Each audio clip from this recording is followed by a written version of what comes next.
चुल्लू भर पानी में डूब मरना चाहिए ऐसे लोगों को। ये जो टीवी चैनलों पे जहर फैलाने वाले लोग हैं, जो कल कह रहे थे बांग्लादेशी ये वो, उनको शर्म आनी चाहिए। स्कूल यहाँ जद में आ रहे थे, हमारी बेटियां सड़क पे बैठी थी और कह रही थी हमारे स्कूल टूट रहे हैं, हमारे आशियाने टूट रहे हैं, बच्चे बैठे हैं। और मानवीय दृष्टिकोण से सरकार, रेल में कौन यूज करता है? रेल में हम सफर करते हैं। जब हमारे ही जनाजे निकाल के 50,000 लोगों के जनाजे निकाल के तुम रेल चलाओगे तो उसमें बैठेगा कौन? आप बद्दुआएं लेके लोगों के घर उजाड़ के, लोगों के बुजुर्गों को उजाड़ के, स्कूल उजाड़ के, मंदिर उजाड़ के, मस्जिद उजाड़ कर आप वहाँ पर रेल लाइन चला रहे थे। रेल खुशी है कि इस तरीके का फैसला सुप्रीम कोर्ट से जब आता है तो जाहिर सी बात है हजारों परिवार जो टूटने की कगार पर थे वो अब नहीं टूटेंगे। जो उसमें बातें बोली गई हैं पॉजिटिव बातें में ऐसे ही हम लोग खुश नहीं है। भाई रेलवे अपने कागज निकाले, लोग अपने कागज लेके, हम तो तैयार हैं। सबूतों की चट्टान लेकर हम पहुंचे हैं। रेलवे लाए अपने कागज, दूध का दूध पानी का पानी, और राज्य सरकार अपने कागज दिखाए। राज्य सरकार सोई हुई है, राज्य सरकार निश्चिंत होकर हुए सोई हुई है। राज्य सरकार ये झूठा नारा देना छोड़ दे, सबका साथ सबका विकास। विकास उनसे हो नहीं पा रहा और साथ किसी का वो देते नहीं। जाहिर सी बात है, नाच मेरी बुलबुल, तुझे पैसा मिलेगा। तो जब मीडिया वाले इनको, जिनको आप मीडिया बोले, इनको टुकड़ा फेंका जाता है कि तुम्हें ये चलाना है। अगर मीडिया को चलाना था तो मीडिया को दिल्ली की बेटी नहीं चलानी चाहिए थी, जिसको 20 साल की बच्ची को बीजेपी के नेता के साथ। क्या सरकार भी अतिक्रमणकारी थी? ये आज की राज्य सरकार जवाब दे दे कि साहब तब की राज्य सरकार अतिक्रमणकारी थी कि नगर निगम का सामुदायिक केंद्र बन गया। 100 सालों से लोग जी रहे हैं वहाँ। कोई आज के लोग हैं? ये जो टीवी चैनलों पे जहर फैलाने वाले लोग हैं, जो कल कह रहे थे बांग्लादेशी ये वो, उनको शर्म आनी चाहिए। चुल्लू भर पानी में डूब मरना चाहिए ऐसे लोगों को, उनको शर्म आनी चाहिए। और इंटेलिजेंस ब्यूरो और इस देश की आर्मी पे गृह व्यवस्था है, उस पे ऐसे ये जब इल्जाम लगाते तो उन पे आरोप लगा रहे हैं आप अमित शाह जी पे आरोप लगा रहे हैं, आप हमारी सेना पे आरोप लगा रहे हैं। क्या कहना चाह रहे हैं आप लोग? क्या आज फैसला दिया सुप्रीम कोर्ट ने? It's a great victory in the honour of Haldwani people, क्योंकि इसका बहुत टाइम से इंतज़ार था। 2013 से ये सब चल रहा था। एंड जो डायरेक्शंस थी कोर्ट की वो बहुत ही गलत थी। उत्तराखंड हाई कोर्ट ने जो डायरेक्शंस दी थी, क्योंकि उसमें बोला गया था कि 7 दिन के अंदर सब डिमोलिशन तक हो जाना चाहिए, जो कि बहुत ही गलत था, बहुत ही इनह्यूमन था।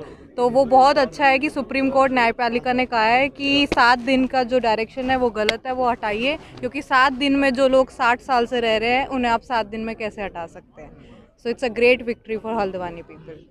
मैडम आगे क्या होने वाला है? कोर्ट की तरफ से किन पक्षों पे और जांच या सुनवाई होगी? कोर्ट ने बोला है, न्यायपालिका ने बोला है कि आप अपने कागज पेश करिए, आप डॉक्यूमेंट लाइए, अपने डॉक्यूमेंट पे बात करिए। रेलवे से बोला है, रेलवे के पास कोई जवाब नहीं था।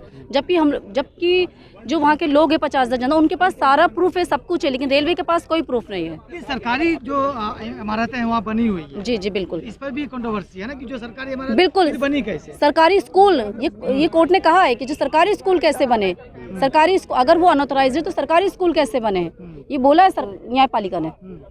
लेकिन ये जो फैसला है कोर्ट, मतलब जो रोक दिया गया 7 तारीख तक का, सुन रहे हैं 7 फरवरी। जी 7 फरवरी तक। क्या उसके बाद क्या आपको लगता है कि फैसला किसके पक्ष में जाएगा? बिल्कुल फैसला हम लोगों के पक्ष में जाएगा, बिल्कुल हमारे लोगों के पक्ष में जाएगा फैसला। इवन सरकार electricity connection, water connection, water ID सब कुछ उस जगह की देती आई है बहुत ही लंबे टाइम से, और एक दिन उठ के कहती है कि ये जगह तुम्हारी नहीं है। सो सरकार का बहुत गलत है कि सरकार को आगे आना चाहिए, बीजेपी गवर्नमेंट को, और लोगों के योगदान में खड़ा होना चाहिए उनके साथ इस लड़ाई में, ना कि उनके अगेंस्ट खड़ा होना चाहिए। मानवीय पक्ष भी लिया, कानूनी पक्ष भी अगर आप देखें, जो विसंगतियां हाई कोर्ट के आदेश की थी कानूनी तौर पे, उनको लेके हमारे जो वकील थे सलमान खुर्शीद जी, लूथरा जी, उन्होंने यहाँ पे केस लड़ा। और मानवीय दृष्टिकोण से भी सुप्रीम कोर्ट ने समझा, न्यायिक दृष्टिकोण से भी समझा, और विकास के दृष्टिकोण से भी समझा।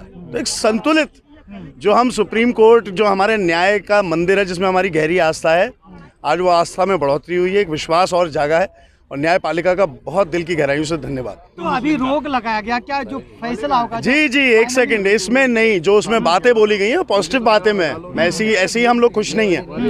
उसमें बात बोली जो गई है सारी ऐसी बातें बोली गई है। मैंने कहा है ना, संतुलन बनाया है, विकास के लिए भी, मानवीय दृष्टिकोण से भी। भाई रेलवे अपने कागज निकाले, लोग अपने कागज लेके, हम तो तैयार हैं। एक सबूतों की चट्टान लेकर हम पहुंचे हैं। रेलवे लाए अपने कागज, दूध का दूध पानी का पानी, और राज्य सरकार अपने कागज दिखाए। तो राज्य सरकार सोई हुई है, राज्य सरकार निश्चिंत होकर सोई हुई है। नहीं तो सेम डे कैबिनेट मीटिंग, आप राज्य सरकार की बात कर रहे हैं, लेकिन राज्य सरकार ने अपने आप को अलग कर लिया। राज्य सरकार ये झूठा नारा देना छोड़ दे, सबका साथ सबका विकास। विकास उनसे हो नहीं पा रहा और साथ किसी का वो देते नहीं। बेटी बचाओ बेटी पढ़ाओ, स्कूल यहाँ जद में आ रहे थे, हमारी बेटियां सड़क पे बैठी थी और कह रही थी हमारे स्कूल टूट रहे हैं, हमारे आशियाने टूट रहे हैं, बच्चे बैठे हैं। और मानवीय दृष्टिकोण से सरकार जब है नहीं तो किसका विकास किसका साथ। लेकिन सवाल ये भी है ना कि जो सरकारी स्कूल है तो सरकार का स्कूल है ये, जी। तो फिर सरकार ने रेलवे की जमीन पे स्कूल कैसे बनाया? नहीं, यही मैं कहना चाह रहा हूँ, क्या सरकार भी अतिक्रमणकारी थी?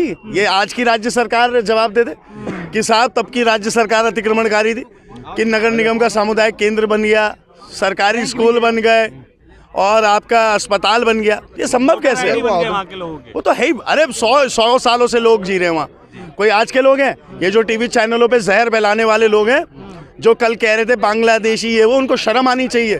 चुल्लू भर पानी में डूब मरना चाहिए ऐसे लोगों को, उनको शर्म आनी चाहिए। और इंटेलिजेंस ब्यूरो और इस देश की आर्मी पे ऐसे, और जो हमारी गृह व्यवस्था है उस पे ऐसे ये जब इल्ज़ाम लगाते तो उन पे आरोप लगा रहे हैं आप अमित शाह जी पे आरोप लगा रहे हैं, आप हमारी सेना पे आरोप लगा रहे हैं। क्या कहना चाह रहे हैं आप लोग? बहुत खुश नजर आ रहे हैं फैसले देखिए, के बाद। बहुत खुशी की बात है, बहुत अच्छी बात है। मैं उस बाइट का पार्षद हूँ। उसमें बहुत गरीब लोग निवास करते हैं, सब रो रहे थे। 1 महीने से किसी ने खाना नहीं खाया था, रात को सोए नहीं थे। ये उच्च न्यायालय ने जो आज फैसला दिया है, सर्वोत्तम न्यायालय ने जो आज फैसला दिया, मैं उसका बहुत शुक्रगुजार हूँ। और ऐसा ऐतिहासिक फैसला दिया है कि जितनी सराहना की जाए उतनी कम है। और देखिए, वहाँ पर जो है ये जो रेलवे अपना दावा कर रही है बिल्कुल बेबुनियाद है। रेलवे की वो जगह ही नहीं है, क्योंकि वहाँ लोगों के पास शत्रु संपत्ति के कागज़ हैं जो ऑक्शन में ख़रीदे गए हैं, हाउस टैक्स है और उसका नाम क्या, पट्टे हैं, फ्री होल्ड है। दुनिया की जो इंडिया के कानून है, जो संविधान है, कोई चीज़ ऐसी नहीं है जो वहाँ अवेलेबल ना हो। ये सरासर रेलवे का जो दावा है बिल्कुल गलत है। और रेलवे इसमें अपना कोई भी पक्ष रख के ये केस नहीं जीत पाएगी। ये केस हमारे पक्ष में आएगा। हम सुप्रीम कोर्ट को अब अपना पक्ष रख के बताएंगे, अपने सारे कागज़ दिखाएंगे। हमें सुप्रीम कोर्ट पे पूरा भरोसा है, वो हमारे पक्ष में होगा। लेकिन जो तस्वीरें टीवी पर आ रही थी वो सिर्फ झुग्गियां दिखाई जा रही थी, तो क्या उस इलाके में जो 4300 घर हैं, 4300 कुछ घर हैं, क्या वो सिर्फ झुग्गियां ही थी क्या? नहीं भाई, देखिए आप एक बात सुनिए ना, किसके लिए क्या कहा जाए। आप खुद समझदार हैं, आजकल चैनल क्या दिखाते हैं क्या नहीं दिखाते ये आपको पता। लेकिन झुग्गी तो एक वो खाली मॉडल था। ये आप अभी दिल्ली के रेलवे स्टेशन पर जाइए, वहाँ भी आपको झुग्गी मिल जाएंगे। बॉम्बे में जाइए, बॉम्बे में मिल जाएंगे। पूरी इंडिया के अंदर कहीं भी जाइए, लेकिन जो दर्शाया गया है कुछ चैनलों के माध्यम से वो बहुत गलत है। जो ईमानदार चैनल हैं, जिन्होंने सही दिखाया है, उसी के आधार पर हमें आज सुप्रीम कोर्ट ने राहत दी है और पूरे देश में हमारा एक मैसेज गया है। लेकिन कोर्ट का फैसला आया, आप क्या कहेंगे इस पर?